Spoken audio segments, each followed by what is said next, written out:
Good day everyone, especially to you, Ginoong Emmanuel. Please allow me to introduce myself. My name is Jerma A. De La Peña from 2.3 BSTM, and I'm here with. I'm Romeo J. Buñuel Jr. And for today's video, I'm going to ask you that's all about religion. And ang unang tanong ay, ano ang iyong relihiyon?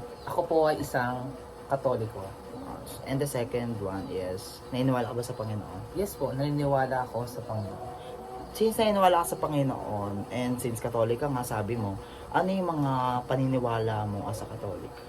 Kaming mga Katoliko ay naniniwala kami sa mga statue na katulad ng Santo Niño, Nazareno, pero naniniwala rin kami sa salita ng Diyos mula sa Biblia.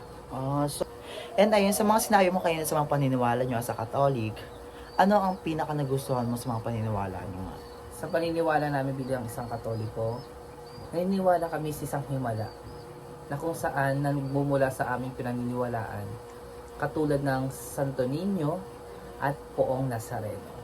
Dahil maraming sakit ang gumagaling at kami naniniwala ng dahil sa kanila. Oh, very well said. And the next question, as a Catholic, does your prayer sincerely? Yes, hindi naman lahat ng dasal ko sincerely. Pero pag ang tao kasi nangailangan o kaya yung gusto nila, nagdadasal sila mula sa puso, yun yung masasabi natin, sincere ang kanilang dasal o ang aking dasal. And the last one is, as a Catholic, are you satisfied with it? Yes, Why? since birth, satisfied ako bilang isang Katoliko. Bakit? Dahil bilang isang Katoliko, doon nahubog ang aking pagkatao.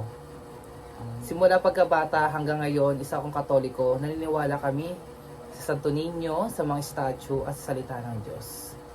And ayan, tapos na po tayo. And that's all. Thank you, sir. Good day, everyone, especially to you, Ginoong Emmanuel. Please allow me to introduce myself. My name is Jerma A. De La Peña from 2.3 BSTM, and I'm here with. I'm Romeo J. Buñuel Jr. And for today's video, I'm going to ask you that's all about religion. And ang unang tanong ay, ano ang iyong relihiyon? Ako po ay isang Katoliko. And the second one is, naniniwala ka ba sa Panginoon? Yes po, naniniwala ako sa Panginoon. Since naniniwala ka sa Panginoon, and since Katolik ka nga, sabi mo, ano yung mga paniniwala mo as a Katolik? Kaming mga Katoliko ay naniniwala kami sa mga statue na katulad ng Santo Niño, Nazareno, pero naniniwala rin kami sa salita ng Diyos mula sa Biblia. So